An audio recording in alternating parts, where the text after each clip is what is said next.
বিগত দিনের আন্দোলনগুলোতে লক্ষ্য করলে দেখতে পারবেন যে বিভিন্ন ধরনের সহিংস কর্মকাণ্ড হয়েছে, জনদুর্ভোগ হয়েছে অন্যান্যদের আন্দোলনে। সেক্ষেত্রে আমাদের কারিগরি শিক্ষার্থীদের যে আন্দোলনগুলো হয়েছে সেক্ষেত্রে আমরা কোনো সহিংস কর্মকাণ্ডতে যাইনি এবং জনদুর্ভোগ সৃষ্টি করিনি। আমরা সার্বিকভাবে আপনাদের সহযোগিতা, প্রশাসনের সহযোগিতা এবং জনদুর্ভোগ সৃষ্টি না করে আমরা আমাদের সামনের দিকে এগিয়ে যাওয়ার লক্ষ্যে থেকেছি এবং এ পর্যন্ত আসছি। এখন আমাদের সম্মিলিত সিদ্ধান্তের মাধ্যমে আমরা বিভাগীয় প্রতিনিধি এবং কেন্দ্রীয় প্রতিনিধি এবং জেলা পর্যায়ের প্রতিনিধিদের মাধ্যমে সম্মিলিত সিদ্ধান্তের মাধ্যমে আমরা আজকে এই সিদ্ধান্তে উপনীত হয়েছে যে এবং আমরা শাটডাউন কর্মসূচিতে যাচ্ছি এবং আমরা আমাদের যে 6 দফা বাস্তবায়ন কমিটি হয়েছে তাদের প্রতি সম্মান রেখে তাদেরকে সহযোগিতা করে এবং তাদের কাছ থেকে সহযোগিতা কামনা করে আমরা সামনের দিনগুলোতে এগোতে চাই।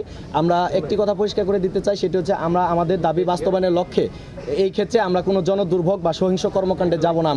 আমরা সাধারণ শিক্ষার্থী, আমরা বারবার সেটি পরিষ্কার করে দিয়েছি, নিশ্চিত করেছি আমরা কোনো সহিংস কর্মকাণ্ডে যাব না। আমরা স্বাভাবিকভাবে আপনাদের মিডিয়া কর্মীর সহযোগিতার মাধ্যমে এবং জনদুর্ভোগ সৃষ্টি না করে সরকারের সহযোগিতা কামনা করে আমরা সামনের দিকে এগিয়ে যাব ইনশাল্লাহ। এখন আমরা সকল প্রতিনিধি, আমাদের বিভাগীয়, কেন্দ্রীয় এবং জেলা পর্যায়ের প্রতিনিধিদের সম্মিলিত সিদ্ধান্তের মাধ্যমে আজকে আপনারা অবগত হয়েছেন, দেখেছেন, আমরা এই সিদ্ধান্তে উপনীত হয়েছি এবং আমাদের অভ্যন্তরীণ যে কর্মসূচিগুলো থাকবে সেগুলো আমরা পরামর্শক্রমে সিদ্ধান্ত সাপেক্ষে আমরা পরবর্তীতে জানাবো ইনশাআল্লাহ।